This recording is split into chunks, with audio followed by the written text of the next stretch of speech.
കേന്ദ്ര സർക്കാരിന്റെ മാവോയിസ്റ്റ് വിരുദ്ധ നിലപാടുകളിൽ നിൽക്കക്കള്ളിയില്ലാതെ ഭീകരർ. സമാധാന ചർച്ചകൾക്കായി 1 മാസത്തെ വെടിനിർത്തൽ വേണമെന്ന് അപേക്ഷ.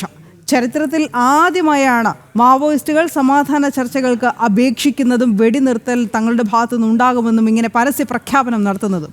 കൊടുംഭീകരർ ഉൾപ്പെടെ കൊല്ലപ്പെട്ടതും ശക്തി കേന്ദ്രങ്ങൾ വീണതും മാവോയിസ്റ്റുകളെ ഞെട്ടിച്ചിരുന്നു. ഇതിന് പിന്നാലെയാണ് തീരുമാനം. ജിഷ്ണു കൃഷ്ണ നൽകും കൂടുതൽ വിവരങ്ങൾ. ജിഷ്ണു, 2026 മാർച്ച് 31 എന്ന അന്തിമ ഡേറ്റായി കേന്ദ്ര ആഭ്യന്തരമന്ത്രി അമിത്ഷാ ആവർത്തിച്ച് പറയുന്നത് മാവോയിസ്റ്റ് ഭീകരരെ പാടെ ഭയപ്പെടുത്തിയിട്ടുണ്ട്. അതിൻ്റെ ഭാഗം കൂടിയാണോ? മാത്രമല്ല, അവരുടെ എല്ലാ കൊടും ഭീകരർ എന്ന് കേന്ദ്രം പ്രഖ്യാപിച്ച അവരുടെ എല്ലാ നേതാക്കളും ഈ ഏറ്റുമുട്ടലിൽ കൊല്ലപ്പെടുകയോ കീഴടങ്ങുകയോ ചെയ്തിട്ടുമുണ്ട്.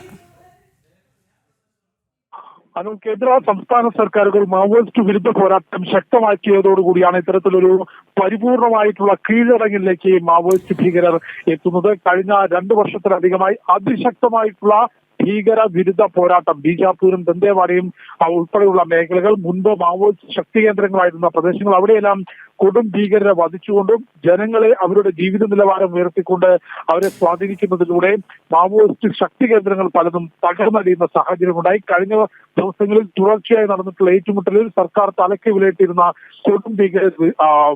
കൊടും ഭീകരരെ വധിക്കുകയുടെ അത്തരത്തിൽ നിൽക്കക്കള്ളിയില്ലാതെയാണ് നിലവിൽ സർക്കാരിനോട് സമാധാന ചർച്ചകൾക്ക് തയ്യാറാണെന്നും ഒപ്പം അതിനായി വെടിനിർത്തൽ നടത്തണമെന്നും മാവോയിസ്റ്റ് ഭീകരർ ആവശ്യപ്പെട്ടിട്ടുള്ളത്. ഒന്ന്, ഈ മേഖലകളിൽ ജനങ്ങളിൽ നിന്നുണ്ടായിരുന്ന പിന്തുണ ഇല്ലാതാകുന്നു. ഒപ്പം തോക്കിൻ കോവിലൂടെ ഈ രാജ്യത്തിന്റെ ജനാധിപത്യത്തെ അട്ടിമറിക്കാൻ സാധിക്കുന്ന മിഥ്യയായ ധാരണ തകർന്നടിയുന്നു എന്നുള്ളത് വേണം മനസ്സിലാക്കാൻ. അത്തരത്തിൽ വലിയൊരു വിജയം രാജ്യത്തിന്റെ സുരക്ഷാ സേനയുടെ, രാജ്യത്തിന്റെ സർക്കാർ സംവിധാനങ്ങളുടെ വിജയമാണ് മാവോയിസ്റ്റ് ഭീകരരുടെ ഈ മുട്ടുകുത്തൽ. അടുത്ത വർഷം 2026 മാർച്ച് രാജ്യത്ത് നിന്ന് ചുവപ്പൻ ഭീകരത പൂർണ്ണമായും തുടച്ചു നിൽക്കുമെന്ന പ്രഖ്യാപനം കേന്ദ്ര ആഭ്യന്തരമന്ത്രി നടത്തിയിരുന്നു. അതിനനുസൃതമായ പ്രത്യേക സുരക്ഷാ വിഭാഗം ഈ മാവോയിസ്റ്റ് സാന്നിധ്യമുള്ള കേന്ദ്രങ്ങളിൽ നടത്തുന്നുണ്ട്. കൂടാതെ ജനങ്ങളെ അവരുടെ വിദ്യാഭ്യാസം ഉറപ്പാക്കിക്കൊണ്ടും ആരോഗ്യ സംരക്ഷണവും അവരുടെ ജീവിത നിലവാരം ഉയർത്തുന്നതിനുള്ള പ്രവർത്തനങ്ങൾ അതേസമയം തന്നെ മുൻപോട്ട് കൊണ്ടുപോകുന്നു. ഇത്തരം പ്രവർത്തനങ്ങളുടെ വിജയമാണ് മാവോയിസ്റ്റ് ഭീകരരുടെ ഈ അപേക്ഷിക്കൽ എന്ന് വേണം കരുതാൻ. അനു.